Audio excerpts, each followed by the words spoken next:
दोस्तों नमस्कार।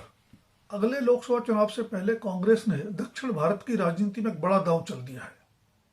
आंध्र प्रदेश के मुख्यमंत्री और वहां सत्तारूढ़ वाईएसआरसीपी के सुप्रीमो जगन मोहन रेड्डी की बहन वाईएस येदुगुरी सांदित्य शर्मिला रेड्डी कांग्रेस में शामिल हो गई हैं। यह बड़ा चुनावी दांव इसलिए माना जा रहा है कि 25 लोकसभा सीटों वाले आंध्र प्रदेश की राजनीति में जगन का वर्चस्व है और पिछले 2 लोकसभा चुनावों में कांग्रेस वहां खाता तक नहीं खोल पाई है। कर्नाटक और तेलंगाना में सरकार बना लेने के बाद कांग्रेस दक्षिण भारत में अपनी मोर्चेबंदी को और मजबूत करना चाहती है। दक्षिण भारत से 130 लोकसभा सदस्य चुने जाते हैं, पर वहां भाजपा बहुत कमजोर स्थिति में है। कर्नाटक से 28 लोकसभा सदस्य चुने जाते हैं, जबकि तेलंगाना से 17।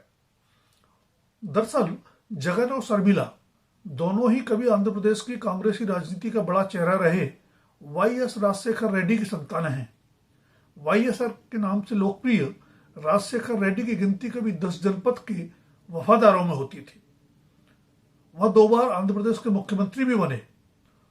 मुख्यमंत्री पद पर रहते हुए सितंबर 2009 में वाईएसआर की एक हेलीकॉप्टर दुर्घटना में मृत्यु हो गई थी।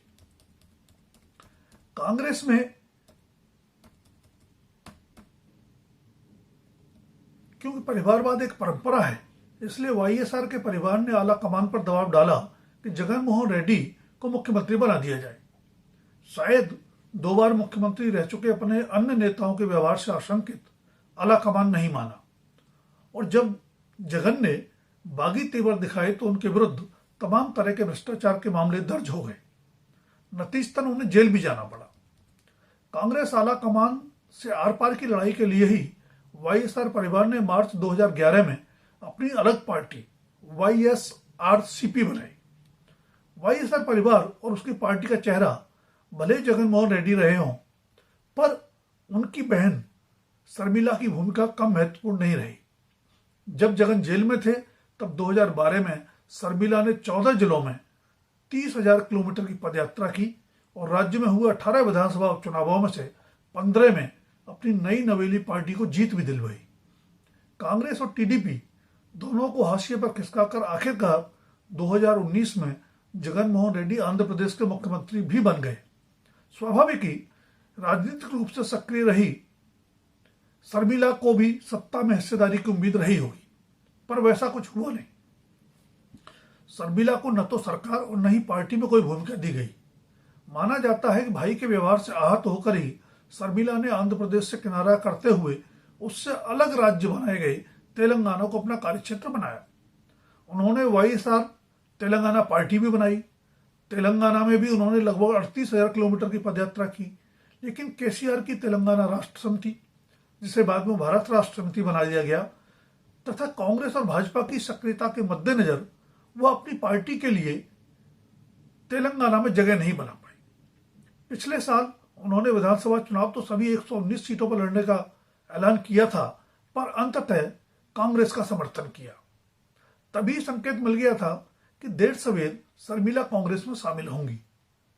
नए साल के पहले सप्ताह में उन्होंने कांग्रेस मुख्यालय में अध्यक्ष मल्लिकार्जुन खड़गे और पूर्व अध्यक्ष राहुल गांधी की मौजूदगी में अपनी पार्टी का विलय कांग्रेस में करने का ऐलान भी कर दिया।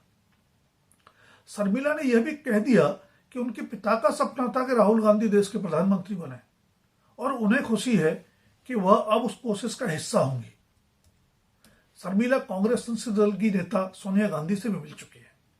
हालांकि जगन मोहन रेड्डी और उनकी पार्टी ने आधिकारिक रूप से इस पर कोई टिप्पणी नहीं की है, लेकिन माना जा रहा है कि कांग्रेस शर्मिला के जरिए जगन को चुनौती देते हुए आंध्र प्रदेश में खुद को फिर से खड़ा करना चाहेगी। शर्मिला को राज्यसभा का सदस्य भी बनाया जा सकता है।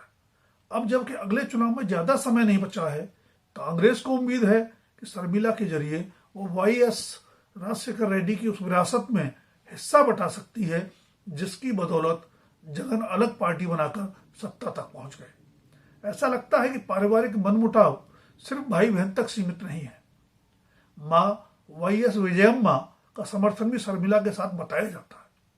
शर्मिला का चुनावी दांव कितना सफल होगा यह तो समय ही बताएगा, लेकिन इतना साफ है कि कांग्रेस के पास खोने के लिए कुछ भी नहीं है और जगनमोहन रेड्डी को इससे सिर्फ नुकसान ही हो सकता है। दोस्तों, अगर वीडियो पसंद आए तो लाइक, सब्सक्राइब और शेयर अवश्य करें। पर सबसे जरूरी है आने वाले वीडियोस को और बेहतर बनाने के लिए आपके सुझाव। धन्यवाद। आज के लिए इतना ही। जल्द फिर मिलेंगे किसी नए विषय के साथ।